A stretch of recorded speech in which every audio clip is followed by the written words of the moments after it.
भारत माता की, भारत माता की, इनकलाब, इनकलाब, वंदे वंदे।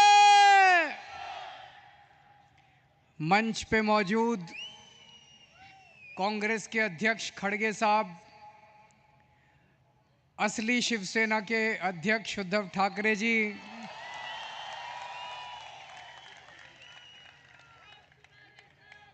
असली एनसीपी के अध्यक्ष शरद पवार जी, इंडिया गठबंधन के देश भर से आए हुए सभी सीनियर नेतागण और इतनी भारी संख्या में आए हुए मेरे सभी प्यारे बहनों, भाइयों, माताओं, बुजुर्गों, बच्चों, आप सबको मेरा नमस्कार, सबको मेरा प्रणाम।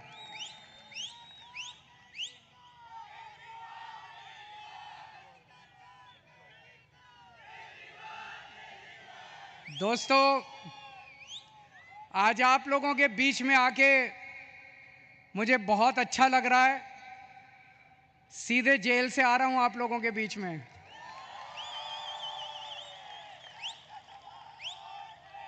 जेल का जवाब, जेल का जवाब। दिल्ली से आया हूं झोली फैला के आपसे भीख मांगने के लिए। मेरे भारत को बचा लो, मेरे देश को बचा लो।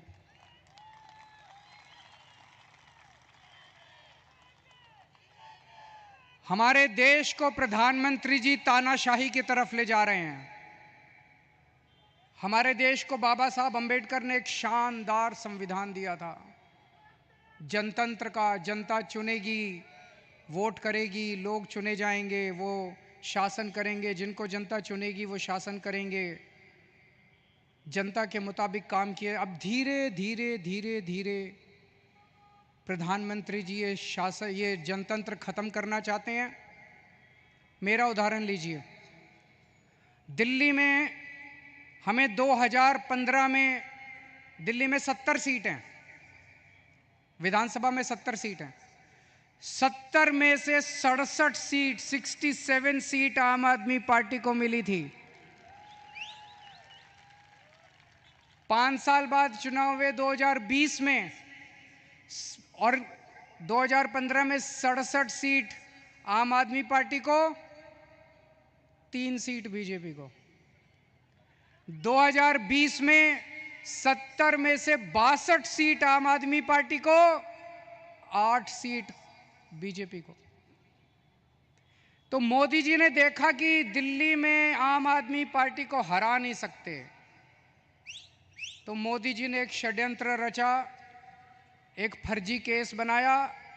उसमें मनीष सिसोदिया को, सतिंदर जैन को, सबको उसमें गिरफ्तार किया और फिर मुझे गिरफ्तार कर लिया। अगर हरा नहीं सकते तो गिरफ्तार कर लो। उन्हें लगा कि गिरफ्तार करेंगे तो केजरीवाल को इस्तीफा देना पड़ेगा, लेकिन केजरीवाल ने तय किया सरकार जेल से चलाएंगे। मैंने इस्तीफा नहीं दिया, सरकार जेल से चलाएंगे। अगर मोदी जी जनतंत्र को जेल में कैद करेंगे तो हम जनतंत्र को जेल से चला के दिखाएंगे।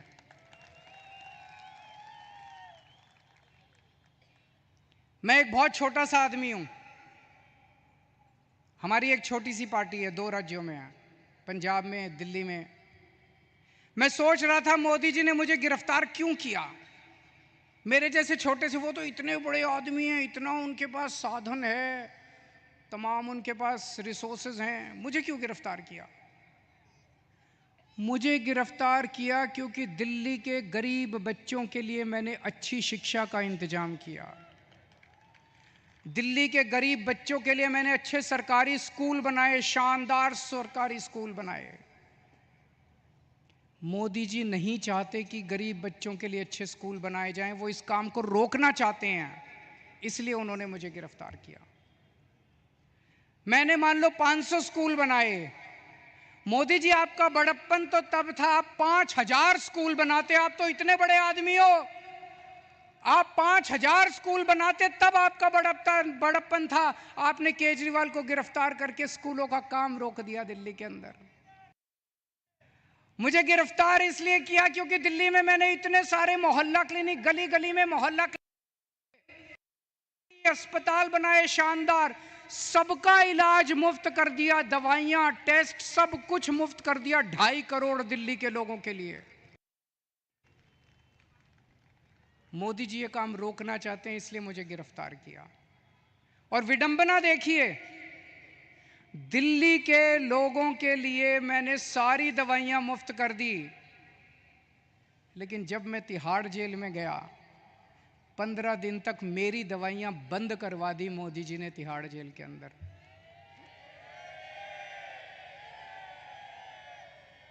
मैं शुगर का मरीज हूं 20 साल से, और 10 साल से इंजेक्शन ले रहा हूं इंसुलिन के। रोज 4 इंजेक्शन लगते हैं मेरे को इंसुलिन के, 52 यूनिट इंसुलिन लेता हूं रोज। लेकिन जब मैं तिहाड़ गया, मोदी जी ने मेरे इंजेक्शन बंद करा दिए। 15 दिन तक मेरी 300 पहुंच गई शुगर, 350 पहुंच गई शुगर। मैं बोलता रहा वहां पे अफसरों को, कर्मचारियों को, मुझे इंसुलिन चाहिए, उन्होंने नहीं दी। बोले ऊपर से आदेश है, इंसुलिन नहीं दे सकते। अगर किसी आदमी को कई दिनों तक शुगर हाई रहे तो उसकी किडनी खराब हो जाती है, उसका लिवर खराब हो जाता है।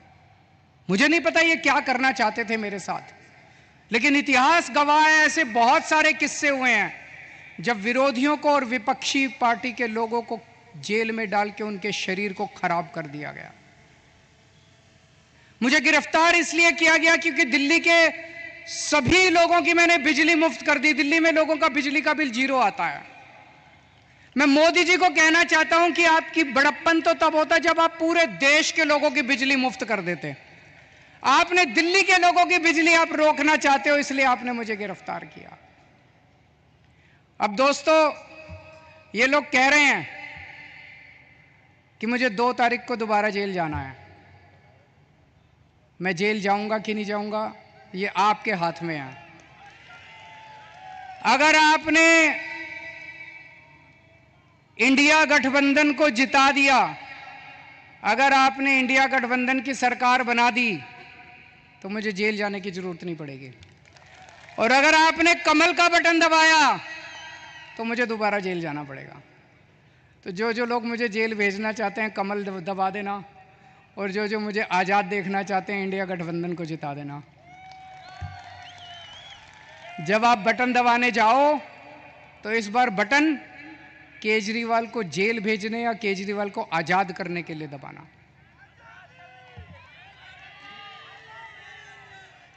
रशिया का नाम सुना है? रशिया, पुतिन ने क्या किया? जितने विपक्षी नेता थे उनको सबको कैद करके जेल में डाल दिया या मरवा दिया, और फिर चुनाव करवाए।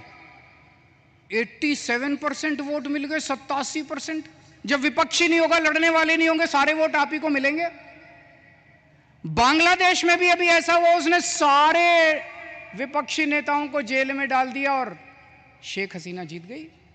पाकिस्तान में भी यही हुआ, इमरान खान को जेल में डाल दिया, उसकी पार्टी छीन ली, उसका सिंबल छीन लिया, जीत गए।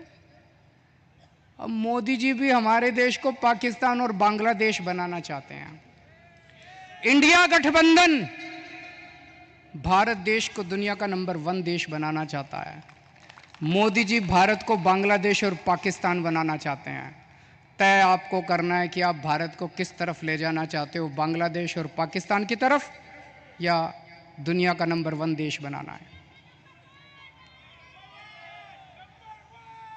अब यही काम मोदी जी देश में कर रहे हैं, हमारे देश में, कि सारे विपक्ष को खत्म कर दो। उन्होंने मेरे को गिरफ्तार कर लिया, कांग्रेस का अकाउंट फ्रीज कर दिया। चुनाव के 1 महीना पहले उन्होंने कांग्रेस का अकाउंट फ्रीज कर दिया।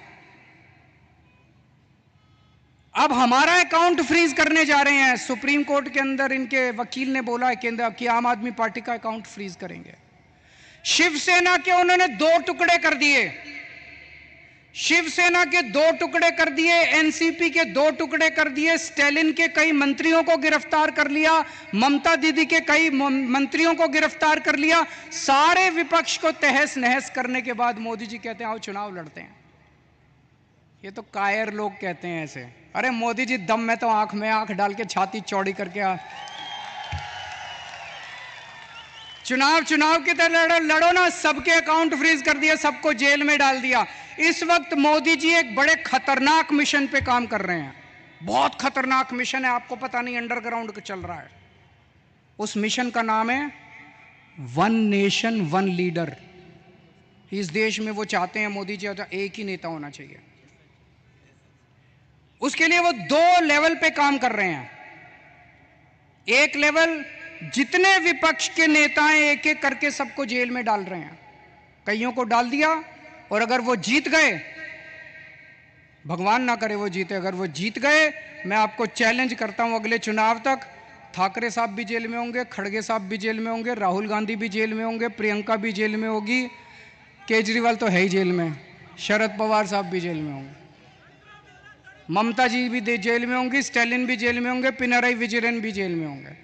तो एक उनके लेवल पे काम कर रहे हैं, विपक्ष को सबको जेल में डाल दो, जैसे पुतिन ने, शेख हसीना ने, जैसे पाकिस्तान वालों ने जेल में डाला। और दूसरे लेवल पे उनकी अपनी बीजेपी पार्टी में जितने नेता हैं सबको पैदल कर दिया, सबकी राजनीति खत्म कर दी। देवेंद्र फडणवीस को खत्म कर दिया, उन्होंने शिवराज सिंह चौहान को खत्म कर दिया, वसुंधरा राजे को खत्म कर दिया, डॉक्टर रमन सिंह को खत्म कर दिया, खट्टर साहब को खत्म कर दिया। एक ही बचा है, कौन है? अगला किसका नंबर है? अगला किसका नंबर है? सारा देश जानता है अगला नंबर योगी आदित्यनाथ का है। अगर ये जीत गए तो 2 महीने के अंदर योगी आदित्यनाथ को उत्तर प्रदेश के सीएम पद से हटा देंगे ये लोग। बड़ा खतरनाक, एक ही नेता बचेगा और वो भी बस वही राज करना चाहते हैं। लेकिन एक और चीज है, 2014 में जब मोदी जी प्रधानमंत्री बने थे, उन्होंने एक नियम बनाया बीजेपी के लिए कि जो नेता 75 साल का हो जाएगा बीजेपी में, उसको रिटायर करना पड़ेगा, उसको अपना पद छोड़ना पड़ेगा, उसको टिकट नहीं मिलेगी, और अगर वो किसी पद पे काम कर रहा है तो उसे इस्तीफा देना पड़ेगा। उस रूल के तहत उन्होंने सबसे पहले आडवाणी जी को रिटायर किया, फिर मुरली मनोहर को रिटायर किया, फिर उन्होंने सुमित्रा महाजन को रिटायर किया, फिर उन्होंने यशवंत सिन्हा को रिटायर किया, और कई लोगों को रिटायर किया। साल 17 सितंबर को मोदी जी 75 साल के हो रहे हैं।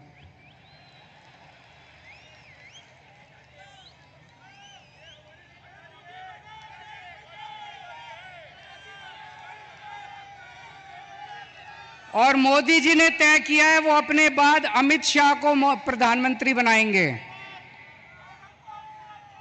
मोदी जी ने तय किया है वो अपने बाद अमित शाह को तो इस बार मोदी जी अपने लिए वोट नहीं मांग रहे, अमित शाह के लिए वोट मांग रहे हैं।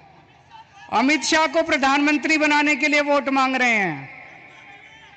आप अपने आसपास जितने बीजेपी के सपोर्टर हैं, बीजेपी के वोटर हैं, बीजेपी के भक्त हैं, उनको बोलना अगर वो वोट डालने जाएं, ये सोच के जाएं कि वो अमित शाह के लिए वोट दे रहे हैं, मोदी जी के लिए वोट नहीं दे रहे हैं। आंख बंद कर लें और सोचें कि मोदी जी की बजाय अमित शाह प्रधानमंत्री बनने वाले। और उसमें भी जितने पिछले 2 साल से इस पे काम कर रहे हैं मोदी जी, जितने नेता थे बड़े छोटे बीजेपी के अंदर, सबको खत्म कर दिया। शिवराज सिंह चौहान को, वसुंधरा राजे को, डॉक्टर रमन सिंह, योगी आदित्यनाथ को 2 महीने में हटा देंगे ताकि रास्ता साफ हो जाए, अमित शाह बचे केवल। ये बात मैंने जेल से निकलने के अगले दिन प्रेस कॉन्फ्रेंस करके कही थी। जैसे ही मैंने कहा, सबसे पहले अमित शाह बोले नहीं नहीं मोदी जी रहेंगे हमारे 5 साल प्रधानमंत्री, मोदी जी रहेंगे। उसके बाद एक ही दिन में 24 घंटे में इतने नेताओं ने कहा मोदी जी रहेंगे प्रधानमंत्री, मोदी जी। मोदी जी ने नहीं कहा, मोदी जी देश के सामने कह दे कि वो रूल तो मैंने आडवाणी जी से छुटकारा पाने के लिए बनाया था, मैं तो रहूंगा। या तो मोदी जी कह दे भाई मैं तो रहूंगा, अगर अप्लाई नहीं होता, ये तो मैंने अडवाणी जी की राजनीति खत्म करने के लिए बनाया था, उनको रास्ते से हटाने।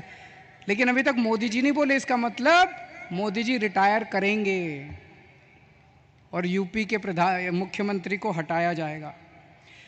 मैं देख रहा हूं महाराष्ट्र में इन दिनों कुछ ज्यादा ही चक्कर लगा रहे हैं मोदी जी। अभी थोड़े दिन पहले आए, इतनी गंदी गालियां देते हैं वो, प्रधानमंत्री को ये शोभा नहीं देता। वो पवार साहब के लिए बोले भटकती आत्मा,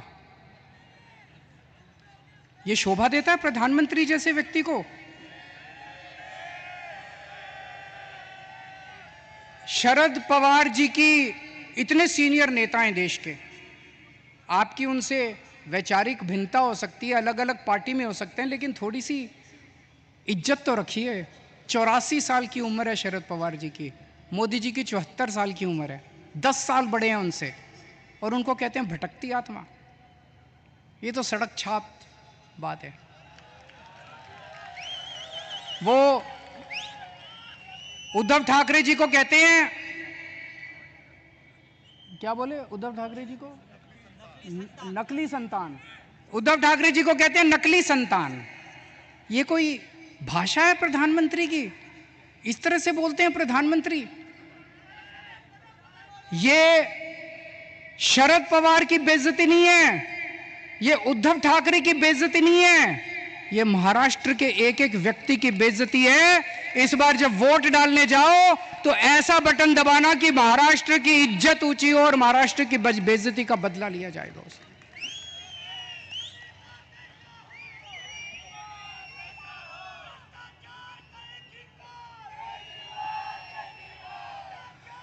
मेरे को इन्होंने 21 दिन की मोहलत दी है सुप्रीम कोर्ट ने। मुझे उम्मीद नहीं थी कि मैं जेल से बाहर आऊंगा इतनी जल्दी, लेकिन बजरंगबली की कृपा है मेरे ऊपर। बजरंगबली की कृपा है। अचानक एक दिन मैं सेल में बैठा था, मेरा 25 नंबर सेल है, जेल नंबर, अब दोबारा जाना है मुझे, आप लोग मुझे चिट्ठी लिख सकते हैं जेल में। Cell number 25, jail number 2, Tihar jail. और मेरे सेल में 2-2 सीसीटीवी कैमरे लगा दिए मोदी जी ने, 2 सीसीटीवी कैमरे हैं, 24 घंटे मेरी मॉनिटरिंग होती है। 13 अफसर बिठा रखे हैं, एक एक अफसर के पास 2-2 टीवी स्क्रीन है जिसपे मैं कितने बजे उठता हूँ, बाथरूम कितने बजे जाता हूँ, कितनी देर टॉयलेट करता हूँ, खाना खाता हूँ, टीवी देखता हूँ, किताब पढ़ता हूँ, क्या करता हूँ क्या नहीं करता। आप सोच के देखो, अगर आपको ये पता चले कि 24 घंटे आपके हर मूवमेंट को कोई मॉनिटर कर रहा है, जीना मुश्किल हो जाता है। और 2 टीवी स्क्रीन प्रधानमंत्री जी के अपने दफ्तर में लगे हुए, 24 घंटे मोदी जी मेरे को देखते हैं कि मैं क्या कर रहा हूं।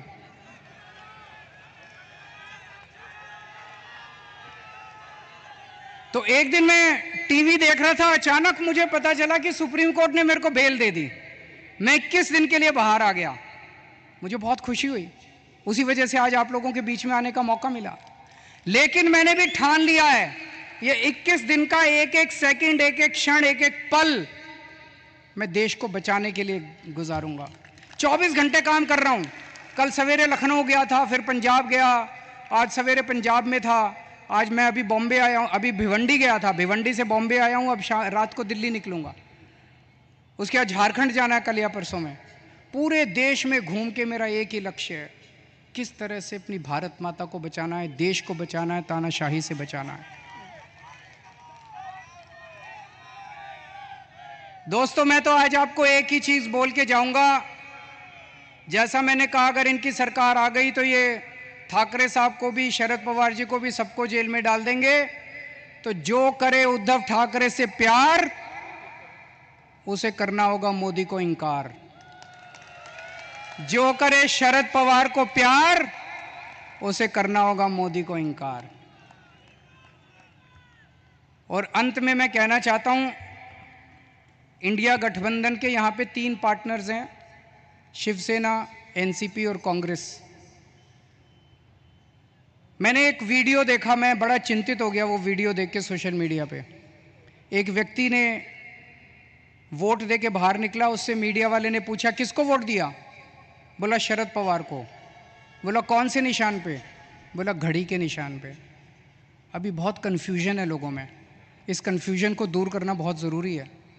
लोग, मैं देख रहा हूँ, बड़ी ज़बरदस्त तरीके से बीजेपी को नकार रहे हैं, लेकिन अगर गलत सिंबल पे वोट डल गया तो बड़ी मुश्किल हो जाएगी। आप सब लोगों की जिम्मेदारी है, जितने लोग आज यहाँ आए हैं, वापस जाके अपने अपने मोहल्ले में, अपने अपने गांव में, अपने अपने पड़ोस में बोल देना कि असली शिवसेना का सिंबल बदल गया है, असली शिवसेना का सिंबल ये है, मशाल है। ये बताना पड़ेगा सबको, बताना पड़ेगा सबको। और असली एनसीपी का सिंबल जो है वो अब घड़ी नहीं है, वो तुतारी बजाने वाला आदमी है। वो बताना पड़ेगा सबको, हम सबकी जिम्मेदारी है। पार्टी अपना काम कर रही है, लेकिन पार्टी के साथ साथ जनता की भी जिम्मेदारी है।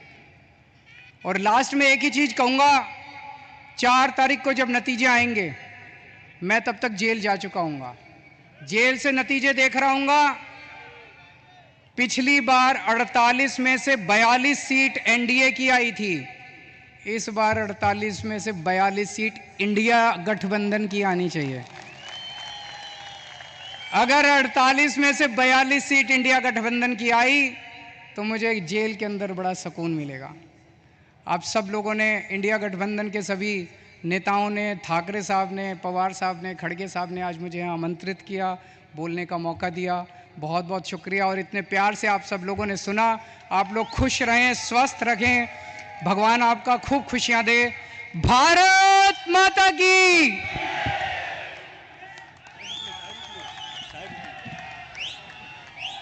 धन्यवाद केजरीवाल जी। आणि आता आपण त्यांचे विचार ऐकणार आहोत। राष्ट्रवादी काँग्रेस शरदचंद्र पवार पक्षाचे अध्यक्ष शरदचंद्रजी पवार साहेब, आपण जोरदार टाळ्या वाजवून त्यांचं स्वागत करूया। सन्माननीय रसिक आणि उपस्थित सहकारी बंधूभगिनींनो, या ठिकाणी यायला मला यायला उशीर झाला, त्याबद्दल पहिल्यांदा दिलगिरी व्यक्त करतो। लोकसभेची देशाची निवडणूक तुमच्या